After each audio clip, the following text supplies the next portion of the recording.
conseguindo enxergar. Bom dia, pessoal. Vamos dar início a mais um Friday Miss Club. Hoje o Dr. Gustavo Cavalca vai comentar dois trabalhos para a gente, o Tactics Team e o Cadillac, que basicamente são dois trabalhos que mudaram a conduta aí na história da cardiologia, né, baseado em evidências. A gente vem comentando desde o começo aí do projeto sobre a síndrome cordana aguda, né? E elencando as principais medicações que foram mudando o cenário, né, de uma doença de praticamente paliativa, né, de alta mortalidade. E a gente vem destrinchando aí AS, heparina, Clexane, IECA, beta-bloqueador, clopidogrel. E hoje a gente vai falar dos inibidores da glicoproteína 2B3A, que nessa época, nos inícios dos anos 2000, era um hype, e eu estava conversando até com o Daniel ontem, que eu acho engraçado, como até as distâncias encurtaram com o passar dos anos, né? Vocês vão ver que esses trabalhos aí são de 2002, 2003, e ainda quando eu estava na faculdade, em 2010, 2011, que eu acompanhava o pessoal do Santa Rosa, aqui da Mecor, ainda estava surfando esse hype, sendo que logo depois a gente já deixou de usar ele agressivamente, assim, para todos os pacientes e direcionar para situações especiais. Então, vou deixar o Dr. Gustavo apresentar os trabalhos e a gente comenta ao final. Então, vamos lá, bom dia. Meu nome é Gustavo Henrique Cavalca, eu sou R4 de Cardiologia do Hospital Mecor. Hoje eu vou dar continuidade aqui nos trabalhos do nosso clube de revista. Hoje eu vou falar sobre dois estudos, como o Dr. Janine citou, o estudo Tactics Team e o estudo Cadillac, foram dois grandes estudos aí da época dos anos 2000. Então, começando a falar do primeiro estudo, os dois, eles são do New England, né, no Jornal de Medicina. Foi na época em junho de 2021 que ele foi lançado, e ele é um estudo que ele comparava, então, a estratégia invasiva precoce e a estratégia invasiva conservadora em pacientes que tinham síndrome coronariana aguda instável, tratado com os inibidores da glicoproteína 2B3A. Um dos exemplos clássicos que a gente tem é a tirofiban, que é o agastrate que a gente conhece pelo nome comercial. Então, foi um estudo bem importante aí na época. Então, em relação à introdução, ele começa a contextualizar no artigo que a angina estável e infarto agudo do miocárdio sem supra de ST, ele é responsável por, na época, por 1,4 milhões de internações hospitalares anuais nos Estados Unidos e de 2 a 2 milhões e meio em todo o mundo. Então, ou seja, tem uma grande relevância para os estudos. E nesta época, como o Dr. Geni falou, o tratamento das síndromes coronarianas agudas sem supra eram através de agentes anginosos, antitrombóticos, incluindo a aspirina, as heparinas não fracionadas de baixo peso, os tratamentos complementares ali com o inibidor da enzima conversor de angiotensina, os beta-bloqueadores. Então, ele trouxe esse estudo para trazer, então, a importância do tratamento com essas medicações, que são os inibidores da glicoproteína 2B3A. Qual que foi o objetivo, então? Era comparar essa eficácia da estratégia invasiva precoce com uma estratégia conservadora em pacientes com angina instável e AM sem supra, que eram tratados com o tirofiban. Antes da gente começar a falar um pouquinho sobre o artigo, acho que é importante a gente falar um pouquinho do mecanismo de ação dos antiplaquetários. Então, a gente sabe que quando a gente tem uma placa de gordura numa artéria do corpo, principalmente na artéria coronária, quando essa placa, quando é uma placa instável, ela sofre uma ruptura da placa, a exposição desse conteúdo dentro do vaso sanguíneo, e a partir daí começa, então, uma cascata, né, de ativação inflamatória. Tem a presença de macrófagos, e aí toda a cascata de coagulação que a gente né, estuda, e a partir disso a gente começa a ter a agregação plaquetária, né, a formação de trombo, consequentemente a oclusão do vaso, e a partir daí a gente tem as medicações que vão agir impedindo essa ativação e agregação plaquetária. A gente vai ter a aspirina, né, que é uma das principais medicações, ela vai agir principalmente inibindo o tromboxano A2, que vai se ligar a esse receptor de ativação plaquetária. Então, se você impedir essa adesão, essa ativação plaquetária, você vai impedir a formação e agregação plaquetária, a formação de trombo. Então, a AS age no tromboxano, impedindo a ligação do tromboxano A2. As outras classes de medicações que a gente tem, bem conhecidas, são os inibidores ou antagonistas do P2Y12 ADP, que a gente, impedindo essa ligação do ADP com a molécula de P2Y12, vai impedir a ativação plaquetária. Então, dentre os exemplos, a gente tem os tiinoperidínicos, né, que são a ticlopidina, o clopidogrel e o prasugrel, e os reversíveis, que é o ticagrelor e o cangrelor, que são medicações bastante usadas desde daquela época. E a outra medicação que a gente vai citar e vai falar mais aqui no artigo, que também vai impedir a ativação plaquetária, são os antagonistas ou os inibidores dos receptores da glicoproteína 2B3A, que eles vão agir principalmente também nesse mecanismo de ativação plaquetária, vão inibir essa ligação a esses receptores, impedindo a ativação plaquetária. Dentre os exemplos que a gente tem no estudo é o abeximab, e o grande que a gente conhece um pouco mais é o tirofiban. Bom, em relação ao estudo, ele foi realizado, então, entre dezembro de 1997, e dezembro de 1999. O N dos pacientes era um N grande, então, de 2.220 pacientes foram randomizados para receber uma abordagem invasiva ou uma abordagem conservadora. Todos esses pacientes receberam, então, tratamento com aspirina, heparina, poderia ser de baixo peso ou não fracionada, e o tirofiban. E quais são essas intervenções terapêuticas que a gente considera? Então, o tirofiban, que eu, como comentei, é um inibidor da glicoproteína 2B3A, e as estratégias que eles falaram de abordagem, a estratégia invasiva seria envolver um cateterismo precoce ou uma revascularização dentro de um período de 4 a 48 horas após a randomização, ou a estratégia conservadora, que seria apenas monitorar esses pacientes e realizar o cateterismo se o paciente tivesse sinais de isquemia recorrente, ou seja, se ele tivesse persistência de dor, se tivesse alteração de eletro. Então, basicamente, eram essas duas estratégias, a invasiva, né, e a estratégia conservadora. Eram as doses das medicações usadas no estudo? Então, os pacientes, eles recebiam 325 miligramas de AS diariamente, usava a heparina não fracionada intravenosa, uma dose inicial de 5.000 unidades em bolos, e de uma infusão de 1.000 unidades por hora durante 48 horas. E o tirofiban, ele é administrado por via intravenosa, numa dose de 0,4 microgramas por quilo-minuto, por 30 minutos, seguido de uma infusão de manutenção de 0,1 micrograma por quilo-minuto. Então, essas eram as doses que eram utilizadas de cada medicação ali no estudo. Qual que eram os critérios de inclusão desses pacientes no estudo? Então, a idade, os pacientes tinham que ter 18 anos ou mais, eles tinham que ter o diagnóstico, né, ou seja, ele tinha que ter um episódio de uma angina prolongada, ou seja, de mais de 20 minutos, ou uma angina recorrente em repouso, ou aquela angina com esforço mínimo, dentro das 24 horas anteriores da randomização, Tinha que ter um evento de isquemia, ou seja, ele tinha que ter pelo menos uma das seguintes condições. Ele tinha que ter uma alteração eletrocardiográfica, como depressão do segmento ST, ou uma inversão de onda T, níveis elevados de marcadores cardíacos, aqui pode ser CKMB massa ou a troponina, e uma história documentada de doença arterial coronariana, através de um método de imagem complementar. Quais são os pacientes que eram excluídos do estudo? Se ele tivesse elevação do segmento ST, se ele tivesse uma angina secundária, ou seja, uma angina decorrente de uma outra patologia, que não seja coronariana, tinha uma história de revascularização nos 6 meses anteriores, se tinha um risco aumentado de sangramento, porque aí eles testaram uma medicação que aumentava a chance de sangramento, então eles não excluíram esses pacientes. Se tivesse doenças cardíacas, como presença de bloqueio ramo esquerdo ou ritmo de marca-passo, também eram excluídos.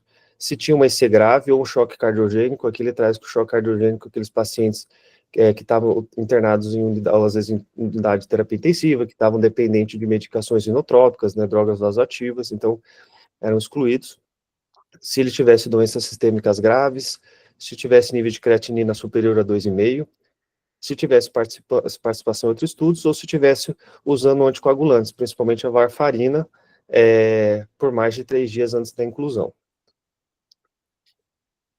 E aí eles estabeleceram, através do estudo, os desfechos. Então, tinha o desfecho primário e o desfecho secundário.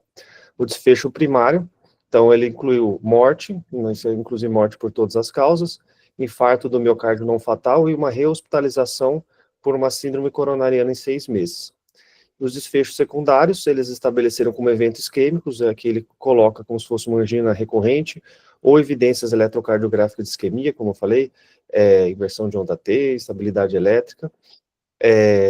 As complicações, ele fala como se fosse incidência de hemorragias, aqui ele fala principalmente se o paciente, através do uso das medicações, tivesse uma diminuição importante de hemoglobina, uma queda assim, de mais de 3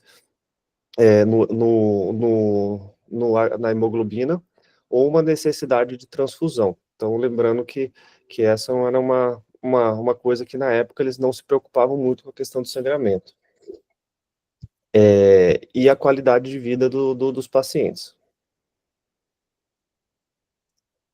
Em relação às características dos pacientes, então a gente consegue observar através dessa tabela, que a gente vê que os dois grupos, tanto da estratégia invasiva quanto da estratégia conservadora, eram grupos bem pareados.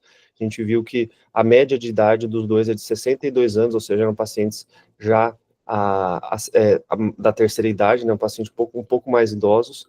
A gente viu que 1/3 dos pacientes eram do sexo feminino, então a gente ainda vê que a maioria dos pacientes era do sexo masculino. Aí, da raça branca, pacientes que tinham infarto do miocárdio prévio, que usavam aspirina previamente, pacientes que tinham diabetes, e aqui ele traz se teve alterações do segmento ST, então, e principalmente pacientes com troponina elevada. Então, aqui, basicamente, a gente vê que os dois grupos eles são bem similares. E aí aqui a gente começa os resultados do estudo. Então aqui é um gráfico onde a gente consegue observar a composição, né, de desfecho primário, que ele fala, que seria morte, infarto do miocárdio não fatal ou rehospitalização por síndrome coronariana durante os 6 meses. Então aqui a gente tem um gráfico onde a gente tem o número de pacientes em porcentagem e a gente tem um acompanhamento ao longo dos meses, até os 6 meses. E a gente consegue observar, então, aqui de baixo, nessa linha tracejada, uma estratégia invasiva, e a de cima, na linha contínua, uma estratégia conservadora. E a gente consegue observar que antes do primeiro mês, a gente já tem uma abertura das curvas, a gente consegue ver que a estratégia é invasiva. Então, você usar o tirofiban, né, que é o inibidor da glicoproteína 3A, associado a uma estratégia invasiva, que eu comentei previamente, a gente tem uma redução de desfecho primário. Então, a gente consegue ver que ao final de 6 meses, aqui gira em torno mais ou menos de 16%, esses pacientes tiveram essa incidência cumulativa, e na estratégia conservadora, aproximadamente uns 20%. Então, a gente consegue, através disso, tirar que ele tem um risco relativo, uma redução de risco relativo de 0,78, ou seja, teve uma redução de 22% de eventos, um intervalo de confiança ali entre 0,62 e 0,97, com P significativo de 0,025. Então, aqui a gente consegue tirar que a estratégia invasiva, precoce, né, poderia ser superior à estratégia conservadora. Aqui uma outra tabela, uma outra figura tirada do artigo, onde a gente consegue observar, então, através aqui de baixo, qual estratégia era superior eles testaram em relação à outra. Então, aqui tem uma estratégia invasiva e uma estratégia conservadora. Aqui a gente consegue observar algumas variáveis desses pacientes que se beneficiavam com uma ou outra. Então, a gente consegue observar que você vê que a maioria deles tocaram aqui a linha de nulidade, porém, temos algumas situações que a estratégia invasiva precoce seria melhor. A gente traz aqui aqueles pacientes que não usavam aspirina previamente, então a gente vê que ele tem um benefício com a estratégia precoce, né, ou a estratégia invasiva, a gente consegue, né, ele até traz que não tem uma explicação assim para isso, mas demonstrou superioridade. Os pacientes que tinham alteração no segmento ST, então, também se beneficiavam, então, esses pacientes que tinham ou inversão de onda T, ou um ínfero de segmento ST, eles tinham um benefício maior com a estratégia invasiva. Aqueles pacientes que tinham uma CKMB massa acima de 5, ou seja, ela positiva, também tinham benefício. Aqueles pacientes que tinham a troponina, então, positiva, então, né, que era considerada a troponina ultrassensível, maior que 0,1, e os pacientes que tinham o score de time RISC intermediário ou alto. Então, esses pacientes aqui a gente consegue ver que aqui de 3 a 4, ele quase toca a linha de nulidade, porém, ele acho que deu 0,99, né, Janine? Alguma coisa assim, 0,97, mas ele conseguiu... 0,99, né, que eu te falei, bateu na trave e entrou, né? Pois Só é. aproveitando que eu entrei, eu não gosto de perturbar vocês, mas a troponina nessa época era a troponina T e troponina I. A troponina ultrassensível ainda não era usada, né? A troponina T era da Roche, a troponina I acho que era da Bayer.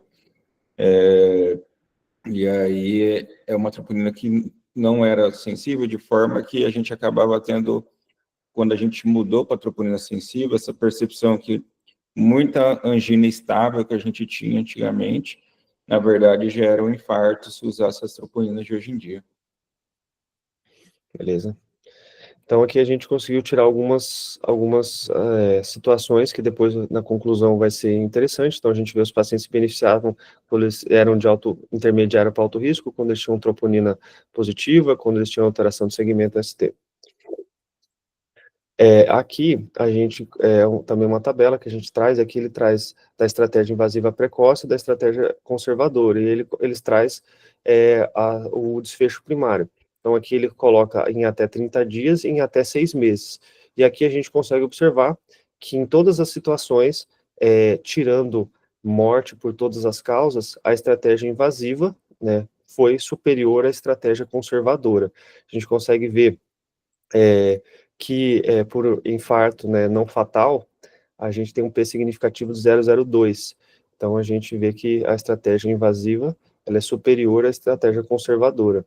Em 6 meses, a gente consegue evidenciar também um P significativo aqui em infarto não fatal, e em rehospitalização também, tanto em 30 dias quanto em 6 meses, a gente também tem ali um P significativo, né, em relação ao braço da estratégia invasiva em relação à estratégia conservadora.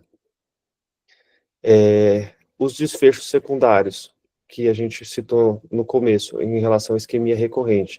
Então, a taxa de isquemia recorrente, com evidências eletrocardiográficas, ela foi menor no grupo invasivo também. Então, aqueles 6,3 versus 10,3 na estratégia conservadora, também com P significativo de 0,001. A taxa de dor isquêmica sem alterações eletrocardiográficas também foi superior, de 32 a 49, do que o grupo conservador, também com P significativo.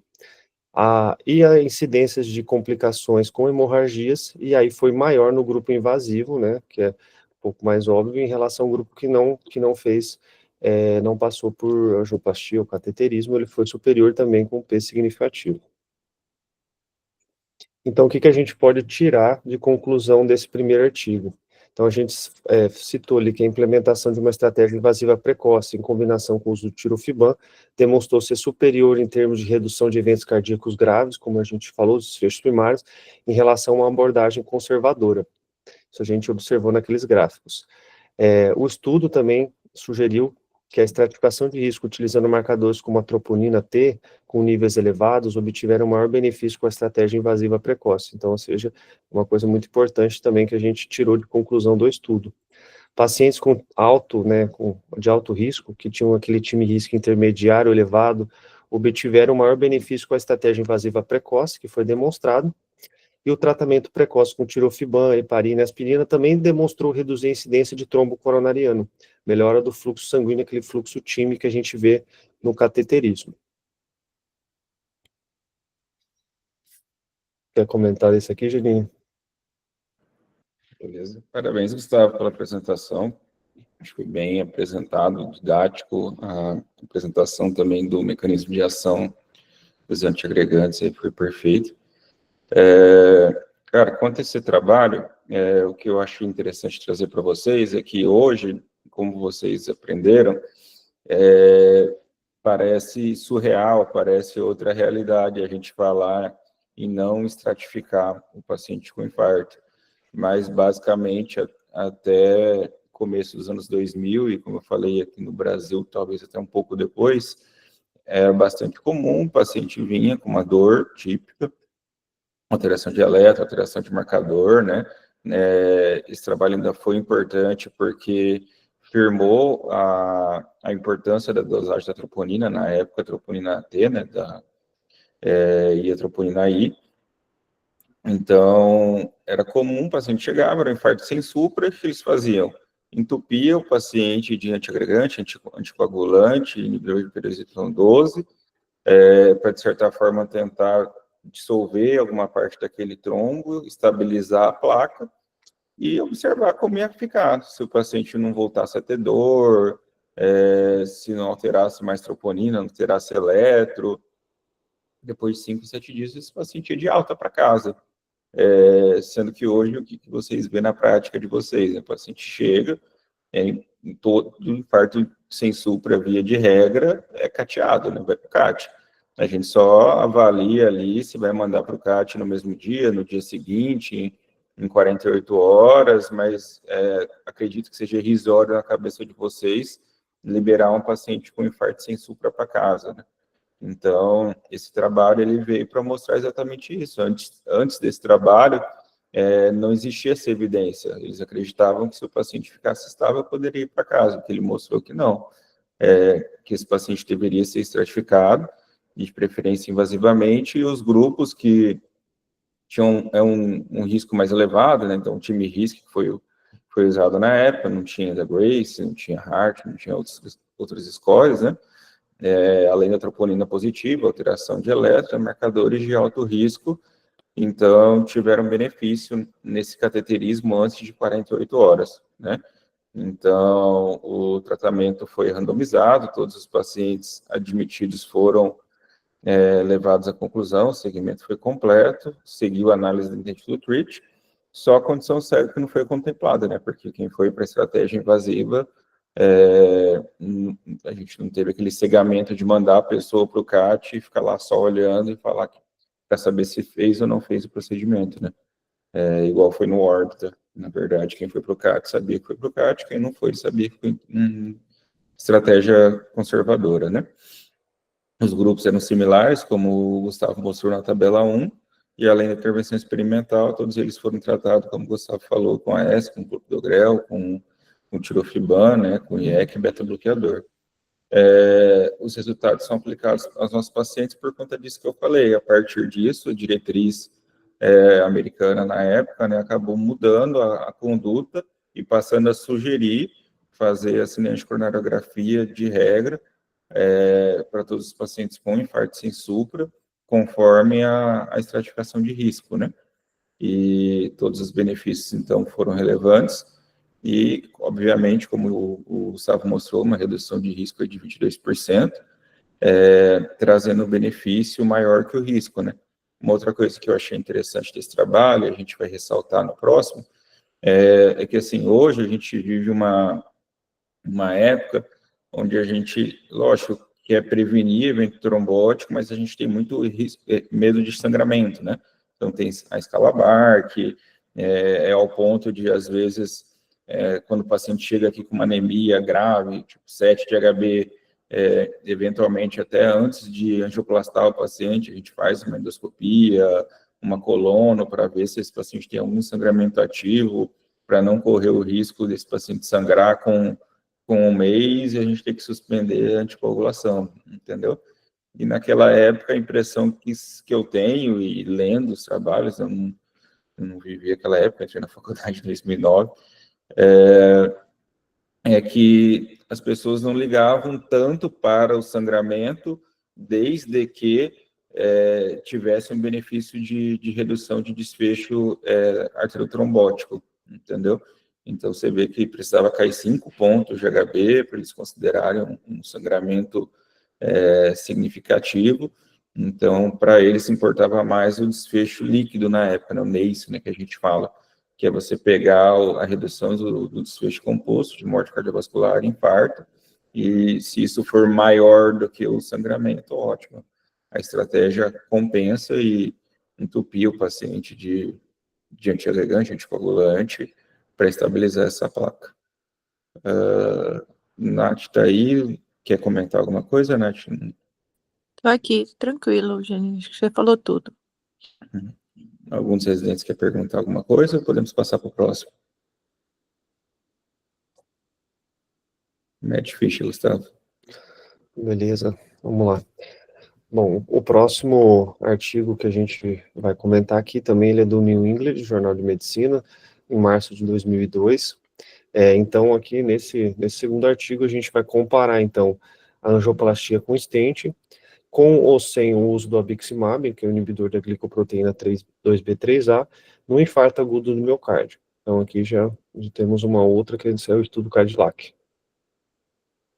Bom, em relação à introdução do artigo, ele começa falando, então, da importância, né, do infarto agudo do miocárdio. Ele fala que, na época, na angioplastia coronariana transluminal percutânea primária, que é através dessa sigla que a gente vai comentar um pouquinho ao longo do trabalho, aumenta as taxas de permeabilidade da artéria infartada, melhora as taxas de sobrevivência, ele traz que reduz as taxas de reinfarto e acidente vascular cerebral.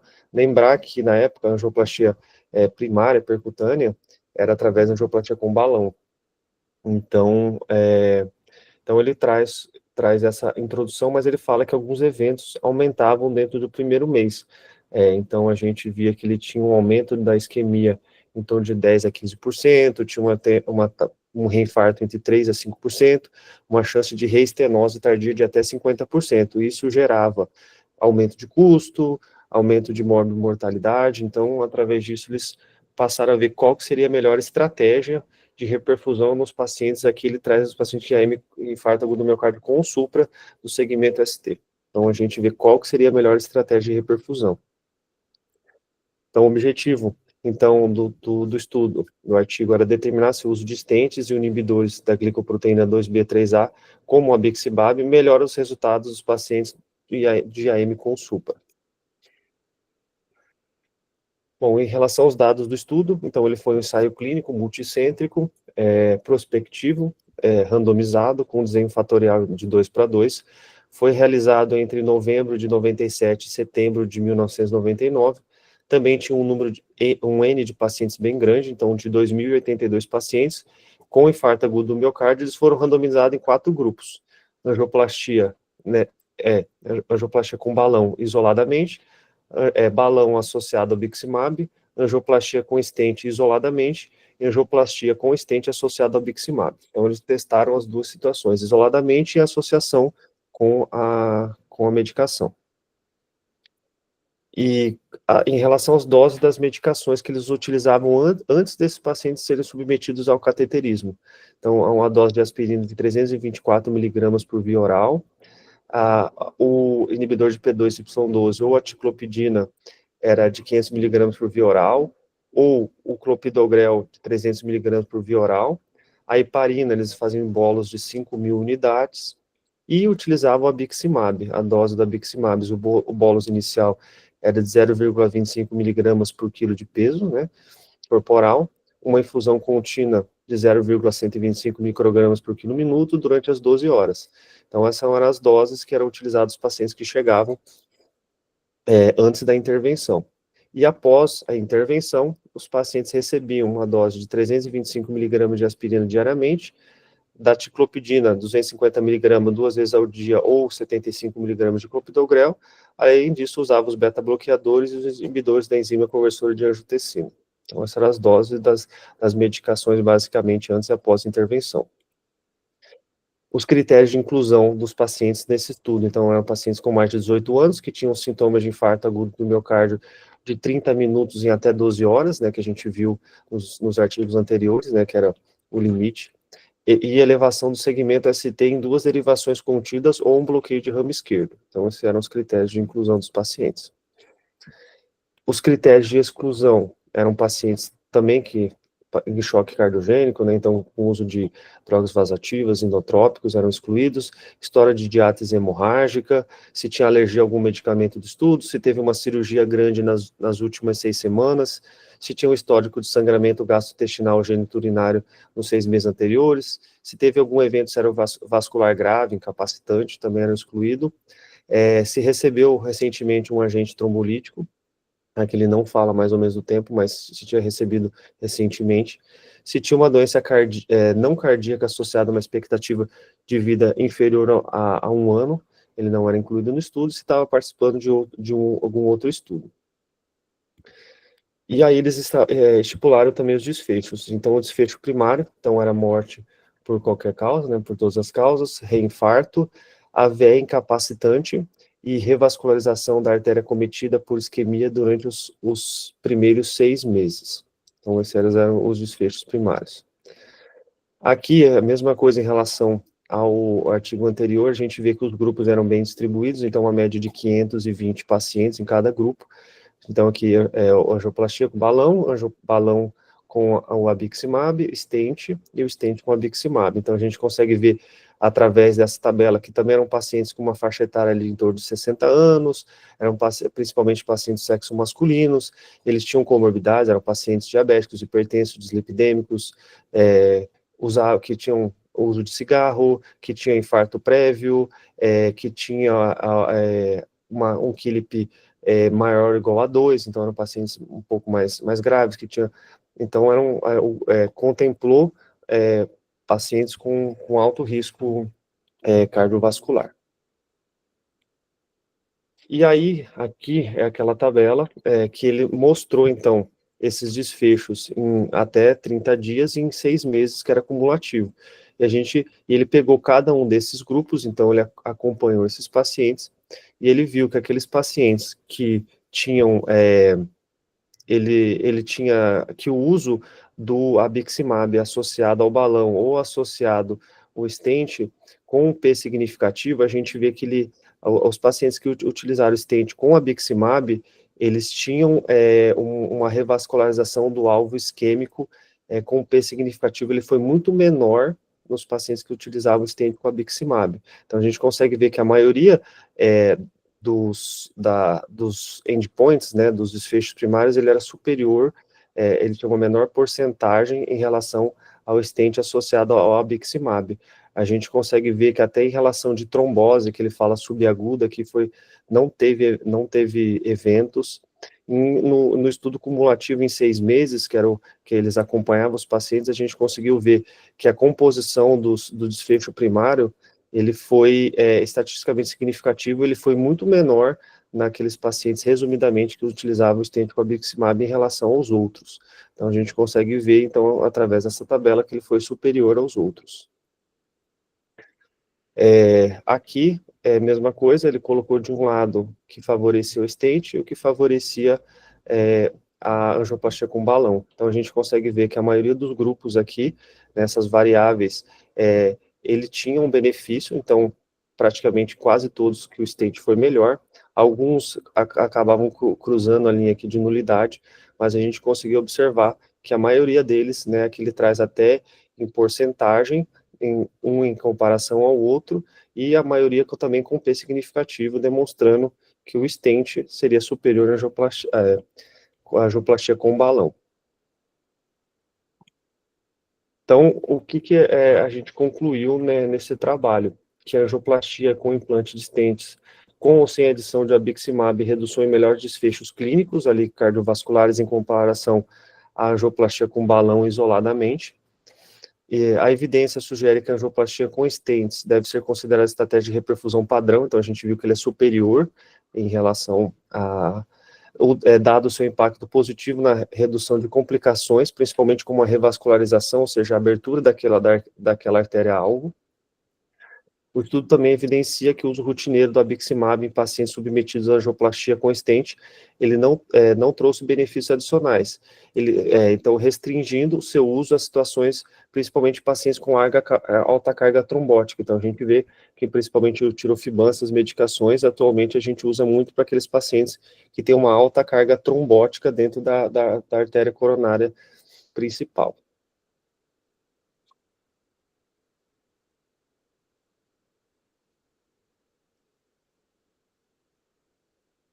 Você queria comentar, Janinho? Tá. Cara, sobre o Cadillac, primeiro, né, o abciximab, provavelmente vocês não tiveram muito contato com ele. Ele, na verdade, o nome, né, Finalmab, que vocês presumem é um anticorpo monoclonal, ele se ligava irreversivelmente ao inibidor da P2Y12, ou seja, ele tinha, após a sua suspensão, uma perpetuação de efeito muito maior do que o tirofiban que vocês estão acostumados, né, enquanto o tirofiban, depois de 4 a 6 horas, ele já saiu da corrente sanguínea, o piximab levava mais de 12 horas para sair da corrente sanguínea, gerando um número muito maior de sangramentos do que o tirofiban. E, na verdade, ele foi descontinuado, eu acho que em 2018, 2019, alguma coisa assim. Eu cheguei de ter contato com ele ainda no internato e na residência de clínica, na residência de cardio já não era tão utilizado. Mas qual foi a razão desse trabalho, então? Como vocês perceberam, ele foi um trabalho fatorial 2x2. Ele testou duas hipóteses. A primeira é o stent é superior à terapia com balão. Embora, como a Gabi já tenha apresentado aí o PM stent, que mostrou que o uso de stent era superior à terapia com balão, se vocês lembrarem, o PM stent foi um trabalho que o próprio nome já vinha, um trabalho piloto, né? Com 300 pacientes. Então, a comunidade ainda queria uma evidência maior, um trabalho mais robusto, e aí o Cadillac veio justamente para, com 2.000 e tantos pacientes, mostrar uma evidência mais robusta que o stent é melhor, tá? E ao segmento após um ano, aí, com esse segmento completo, onde a análise seguiu o intent to treat, né? A gente percebeu, né, como o Gustavo mostrou ali na tabela, que, na verdade, a terapia com stent, com ou sem abciximab, foi superior à terapia balão, tá? Naquela tabela 2, é uma tabela bem chata de ver, e se vocês pegarem lá o trabalho, vocês vão ver que tem várias observações. Mas, resumindo aquela tabela 2, volta lá, Gustavo, do comparativo dos 4 grupos, na verdade, quando ele pega lá no texto, o que ele coloca a angioplastia com balão foi inferior às outras 3 terapias no desfecho composto e no desfecho de reconstrução de órgão-alvo, vaso-alvo, desculpa. Mas quando comparadas entre si, elas não tiveram uma diferença. Então, em redução à estratégia com stent versus estratégia com balão, o stent é superior a balão. A outra designação do trabalho foi testar se você usar o balão com abciximab é não inferior a você usar stent.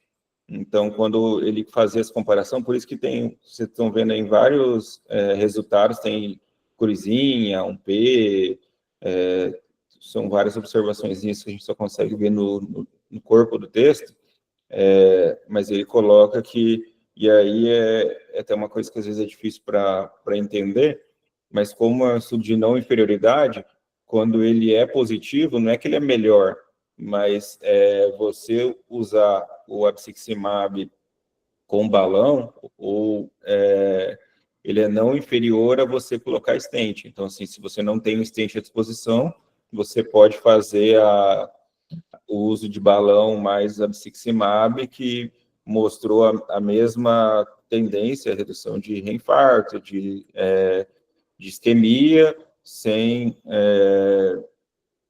e com a mesma alteração de desfecho composto, né? Mas não é uma terapia superior, a terapia principal seria o resultado principal do trabalho seria você usar o stent. Você não tendo stent, então a terapia não inferior se mostrou ok. Se você não tem stent, você pode usar bexigcitrinib com balão, né? De forma que quando ele pega ali as terapias de sangramento, os desfechos secundários, ele mostra que houve muito mais sangramento no grupo com abciximab.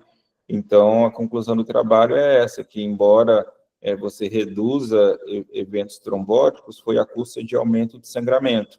Então, a conclusão é que você usar abciximab para todo mundo talvez não seja ideal por aumentar essa quantidade de sangramento com desfecho de não inferioridade. Então, não é que é melhor, entendeu? E a partir dele, mas não exclusivamente deste trabalho, mas aí vai juntar o estudo Grace, vai juntar um outro trabalho que eu não vou lembrar o nome agora, mas eles fizeram uma meta-análise e aí vem a conclusão, que é o que vocês sabem de hoje, que inibidor da glicoposina 2B3A, a gente vai reservar para situações especiais, onde a gente tem uma alta carga trombótica. O que é isso? Mais de 2/3 de trombo na luz do vaso, né? Você deu no reflow durante a tentativa de angioplastia, ou alguma alteração desse tipo. O Daniel está aí. Daniel, se puder comentar para a gente um pouco mais de abciximab, de inibidor da glicoposina 2B3A, que acho que depois desse trabalho acabou sendo algo muito mais reservado aos colegas hemodinamicistas do que nós como clínicos. Bom dia, Janine. Bom dia a todos. Vocês conseguem me ouvir? Sim. Beleza. Bom dia, pessoal. Desculpa o atraso, eu estou com uma rotina diferente aqui. Férias escolares muda a rotina de todo mundo e semana que vem eu volto a participar de maneira mais efetiva. Mas como a gente havia conversado ontem, Janine, e como você comentou agora, o 2B3A, o inibidor da cascata final, né, de toda a antiagregação plaquetária, ele surgiu como uma ótima opção, ou uma luz, né, ao tratamento do paciente que às vezes era utilizado até na porta. Ontem a gente está conversando na UCO a respeito disso. Lá atrás, em 2010, quando eu era residente de clínica, existia em São Paulo um grande serviço, que o paciente com síndrome aguda, ele fazia AS, síndrome de alto risco, né? Angina instável de alto risco, infarto sem supra. Na porta ele era admitido, era feito AS e iniciava-se o inibidor de 2B3A, o bexigcitrinib à época. Esse paciente ia para o CAT e após o CAT, se era um CAT cirúrgico, desligava-se o abciximab e mandava o paciente para a cirurgia. Se fosse percutâneo, fazia-se a dose do clopidogrel e ele fazia angioplastia. Essa foi a conduta estipulada por muitos anos para tentar diminuir o tempo de internação hospitalar. E caiu por terra com a publicação de vários trabalhos mostrando o aumento do sangramento e sem redução de grandes desfechos. E aí, quando a gente fala de grandes desfechos, a gente está falando de morte e reinfarto, né? Ou às vezes até um desfecho que eu considero substitutivo aí, que é a nova abordagem de vaso-alvo. Mas com esse passar do tempo, nenhum serviço mais mantém essa conduta, e com o uso dos antiplaquetários e lançamento principalmente de outros inibidores, como o prasugrel e ticagrelor, cada vez menos a gente tem usado os inibidores de 2B3A. E eu não tenho muito a acrescentar o que o Janine já brilhantemente comentou, mas hoje o inibidor de 2B3A disponível no Brasil, que é o tirofiban, relacionado a custos, ele é mais barato que o abciximab, uma tecnologia diferente, foi o que conseguiu se manter no mercado. Ele hoje é uma medicação do intervencionista, né? Quem faz unidade de terapia intensiva reconhece o paciente que voltou em uso de 2B3A. É até algo a aprender a perguntar para o colega da hemodinâmica. Voltou com 2B3A, por que motivo? E é um cuidado que eu tenho de sempre escrever na minha evolução. Iniciei 2B3A porque ocluiu um ramo secundário, formação de trombo intracoronário, implante de stent com slow flow ou no reflow distal. Então, assim, tenha sempre alguma pergunta a fazer, por que o colega usou 2B3A. E sempre o objetivo é melhorar fluxo e ativar de uma maneira mais precisa a inibir a cascata de antiplaquetários, né? A agregação plaquetária. Geralmente o paciente vem com AS, clopidogrel ou prasugrel, ticagrelor, e o Tirofiban, que é o disponível hoje no Brasil, tá? Mas, de novo, a gente não tem grandes publicações mostrando que esse paciente tem benefício de desfecho duro, morte e reinfarto. O que a gente tem é desfechos angiográficos, né? Com melhora de fluxo, redução da carga trombótica intracoronariana e, infelizmente, ou não tem, ou eu desconheço, trabalhos mais recentes mostrando grandes desfechos com o uso de 2B3A.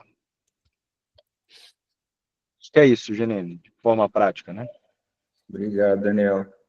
Imagina. Eu só fiquei com uma dúvida. Você falou de Ticagrelor e Prasugrel. Daria para associar o Tirofiban com Ticagrelor e Prasugrel? Dá para associar. Não é uma associação frequente, porque aumenta o risco de sangramento, né? Mas isso a gente tem usado de maneira off-label, principalmente em pacientes de baixo risco. Por exemplo, paciente homem, né, sexo masculino, com uma superfície corpórea normal, ou até aumentada, aquele paciente mais gordinho, e não idoso, né, com algum motivo muito claro. Aquele paciente, por exemplo, que fez trombose de ramo ou implantando stent e procedimentos mais prolongados, forma-se coágulo dentro do vaso ou dentro do stent, a gente imagina que esse paciente não sangrará. Agora, óbvio que se existe esse risco de sangramento, e aí sempre relembrar, mulher, baixo peso e idosa, a gente evita a associação desses três, né? A gente geralmente deixa o AS, clopidogrel e o 2B3A. E um cuidado que eu geralmente tenho é que a gente mantém de 24 a 48 horas, né? Mas geralmente 24 horas de tirofiban. É esperar a desligar a dose completa do tirofiban para reintroduzir, por exemplo, o anticoagulante, como a enoxaparina. Isso também não é algo definido por diretriz, claramente, é opinião de especialista, mas é um cuidado que eu tenho. E outra recomendação que eu vejo pouca gente se atentar é que tanto o tirofiban, como antigamente ainda mais o abciximab, eles cursavam com plaquetopenia de maneira muito rápida. Existem até algumas recomendações de você dosar a plaqueta nas primeiras 6 horas de uso do 2B3A. Não é algo frequente que a gente vê na prática, porque raramente sangra, mas é um cuidado que quem está no pós-operatório, pós-procedimento, tem que lembrar de, na manhã do dia seguinte, checar as plaquetas, porque pode haver queda de plaqueta significativa. Tá? Beleza. Ô, Daniel, Obrigado, Daniel. rapidão. Nath, tem alguma coisa para você Não, é comentar? só uma questão aqui que hoje a gente deixa vocês usando o Tirofiban e a gente só, né, acompanha. Só que eu vi uma coisa que o clínico talvez vá pedir ajuda de vocês em um artigo onde fazia ponte com Tirofiban para procedimentos cirúrgicos. Legal isso. Então, é assim, hoje eu vejo que até com novos estudos, por exemplo, Stop DAPT, dá para também pensar em nem usar, né? Como que tá isso? Você já usou alguma estratégia? Eu tive um paciente que eu fiquei bem ali na dúvida e acabei não fazendo essa estratégia da ponte, mas se você tiver alguma coisa com isso, algum exemplo? Camareixo, isso é um bom dia. É uma ótima pergunta, muito inteligente. Por quê? Essa é a prática diária, né? Frequentemente, toda semana, a gente vê paciente que teve alguma complicação, sangramento menor, que manda mensagem, liga, sangrou, enfim. O que a gente tem visto de evolução? A gente sempre, quando lançaram o clopidogrel, eram 12 meses. Aí começaram a sair os trabalhos de 6 meses. Quando eu era residente, o Dr. Fausto Feres lançou um trabalho chamado Optimize, que foi o trabalho mais comentado do ano, e um trabalho 100% brasileiro, feito no Dante Pazanese e outros centros, que usava o clopidogrel por 3 meses apenas. Era S e clopidogrel. Isso revolucionou o tratamento plaquetário, porque aí todo mundo começou a querer diminuir mais. Hoje, a gente já tem trabalho com esses novos stents de segunda e terceira geração, na verdade, segunda geração a maioria, autorizando a gente a usar dupla antiagregação por 4 semanas ou 30 dias. Então, o que a gente aprendeu? Primeiro, a técnica tem que ser bem feita, né? Stent bem aposto, bem pós-dilatado, e, diante disso, com essas novas próteses, novos stents farmacológicos, a gente viu que é seguro suspender, às vezes até de maneira precoce, a dupla antiagregação, né? Então, por esse motivo, cada vez menos, a gente tem feito ponte de heparina com enoxa, a gente até ainda faz no intra-hospitalar. Mas tirofiban já fiz, já li a respeito, é uma opção, só que cada vez menos utilizada, porque a ocorrência de desfechos trombóticos intraestentes, ela realmente é muito baixa. Acho que todo mundo aí se perguntar no serviço que trabalha, é baixo. Eu conversei sobre isso com o Birajara anteontem, que faz anos que a gente não lembra de um paciente chegar no Hospital Amecó com um infarto com supra por trombose de stent. Graças a Deus, tá? Então, a prática diária mostra isso, que cada vez é menos frequente. Pode-se usar o tirofibam? Pode. Você tem respaldo na literatura? Tem. Quem que é o paciente que eu usaria, sendo bem honesto e prático?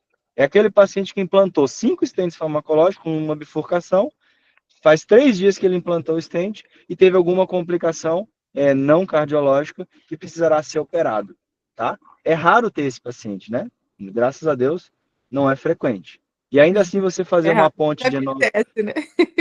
Não, acontece, mas assim, com essa quantidade de stent, com a complexidade coronariana, não é tão comum o cara sangrar tanto tempo. Eu tive um exemplo muito legal o pai de uma psiquiatra, fiz uma angioplastia de DA, stent único, um stent curto, 15, 18 milímetros. Só que ele sangrou em 72 horas. Ele deu alta para casa, chegou em casa, foi fazer cocô, sangrou. Evacuou fezes, vermelha. Voltou para o hospital, endoscopia não achou nada. Na verdade, ele achou um ponto que achavam que era um sangramento, ficaram na dúvida, e o cara, aí começa aquela discussão, né? Tira o AS, deixa só o clopidogrel. O cara continuava sangrando, não parava de cair hemoglobina 2 pontos por dia. Tira o clopidogrel, deixa só a heparina. O cara continuava sangrando. Resumo da ópera. Tiramos AS, tiramos clopidogrel, tiramos heparina, era um giste. O cara fez uma cirurgia para retirada do giste em menos de uma semana do implante na DA. Sem enox, sem AS, sem nada. Fez a cirurgia, 24 horas depois retornamos o AS, o Janine lembra desse caso. 24 horas depois AS, 24 horas depois clopidogrel, o cara foi para casa. Entendeu? Então, realmente, assim...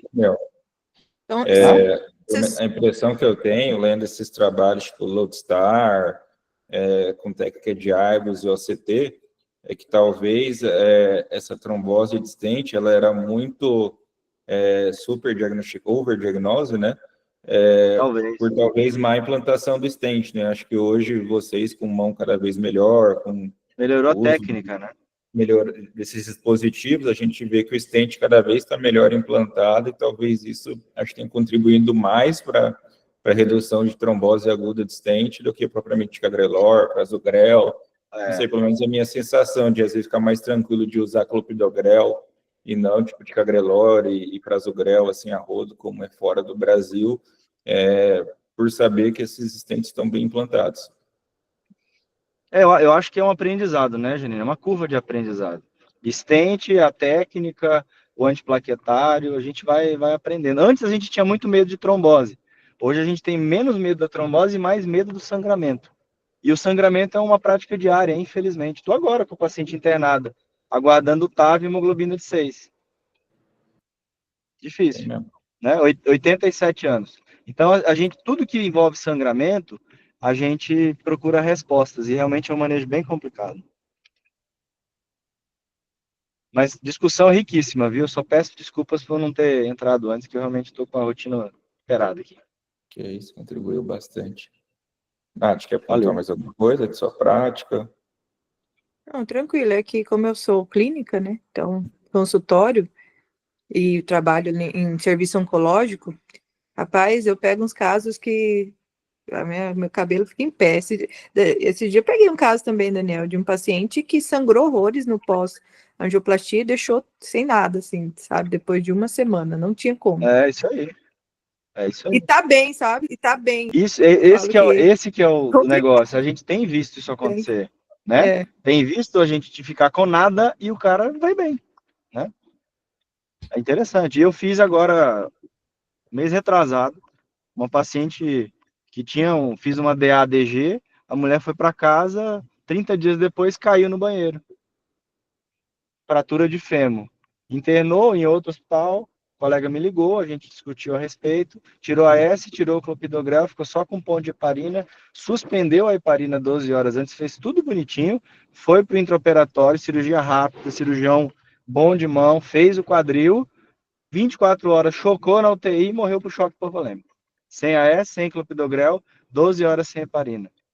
Então, assim, veja que hoje o nosso maior medo é sangrar, tá? Então, é óbvio, eu não vou minimizar isso, a trombose, né? Aí eu falo sobre isso, semana que vem tem uma trombose de um paciente que eu fiz, Deus me livre. Mas, assim, a gente tem que ficar muito atento hoje a sangramento, né? E os clínicos precisam, inclusive, Nath, discutir com um colega que fez, liga para ele, quantos stents você usou? Tinha bifurcação? Quantos milímetros de haste? Isso aí o colega que faz, que sabe, né? Não adianta transferir essa responsabilidade para o clínico. Era Sim, eu bifurcação, não sempre era? ligo. Às vezes eu Isso nem aí. ligo para quem, eu ligo para você, muitas vezes, para Também, pode perguntar. ligar. Quando é A muito gente colega distante de outro negócio, eu falo, me dá um help aqui, porque eu acho que, lógico que a gente tem uma responsabilidade, mas a responsabilidade compartilhada até com o paciente, as coisas Com alinhadas, certeza, é outra questão, né? O paciente ciente, com família ciente, certeza. a gente fica ali naquela expectativa mais do que isso, né?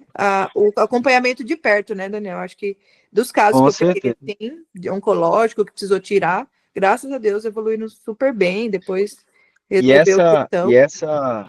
essa condição que você vive de trabalhar com paciente oncológico é muito comum. Toda semana tem um paciente que está aguardando uma cirurgia de próstata, né? O que a gente faz? Liga para o oncologista. Dá para aguardar a cirurgia da próstata? Ah, não, dá para aguardar 6 meses. Beleza. Implanta stent, espera 3 meses, reavalia e opera. Ah, não dá para... Não, é outra situação, né? É quando não fazer. É uma lesão num vaso secundário, uma lesão que não altera fluxo, opera o quadril, tira o câncer, depois faz a angioplastia. Né? Às E é vezes é melhor não sensível, abordar. a oncologia super. a gente está em serviço de referência e, graças a Deus, a gente tem colegas bons para se apoiar, né? Eu estava lembrando de um caso que eu tive no começo do ano também em outro serviço, e o paciente chegou com infarto com supra, a gente fez o CAT, a CD tinha reocluído, uma lesão ali de 90%, só que o cara tinha uma HB de 5 na entrada. E aí a gente optou por transfundir. Na época, conversou bem com o paciente, estava na UPA, ali na nossa mão. Quando fez a endoscopia, tinha uma lesão no duodeno. E aí ficou essa discussão, vamos colocar o stent, fazer ponte com tirofiban e operar esse duodeno.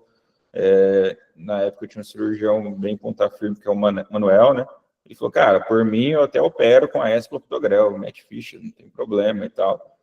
E na discussão de Hartinho, a gente optou por fazer a cirurgia primeiro, já que era uma CD, o paciente estava estável, sem disfunção. E se, lógico, se complicasse no intra-op, a angioplastava pós-cirurgia, né? Acabou que o paciente fez a cirurgia, não alterou troponina, não alterou eletro, fez uma cirurgia 10, 15 dias depois do evento agudo, em uso de AS, de clopidogrel apenas, sem AS, e aí angioplastou, 4, 5 dias pós-cirurgia e ficou bem, entendeu? Então, assim, são coisas que não vão estar em diretriz, que não vão ter trabalhos, que não tem certo, não tem errado, é fácil ser médica do dia seguinte apontar o erro, né? Por a gente estar em serviços de alta complexidade, com colegas que com uma vasta experiência, uma boa mão, a gente está com o paciente na mão ali, né? Não é que a gente faz tá errado, tá certo, tá errado, mas a gente está acompanhando aquele paciente e vendo, e lógico, obviamente querendo melhor para ele sempre. É verdade. Muito bom, Janine. Então é isso, gente. Algum residente quer perguntar alguma coisa? Tá bom, gente. Cavalca apresentou direito? Eu não vi a apresentação. Apresentou bem. Me defende, gente. Não, manda bem. Gente, então tá bom. Defende. Obrigado, Cavalca, obrigado, Daniel, obrigado, Nath. Uma boa sexta-feira. Valeu, um abraço para vocês aí. Para todo Vamos trabalhar. mundo. Semana que vem, o Dr. Marcelo Gatina vai falar sobre estatinas. Rosuva 40. Valeu, professores. Abraço.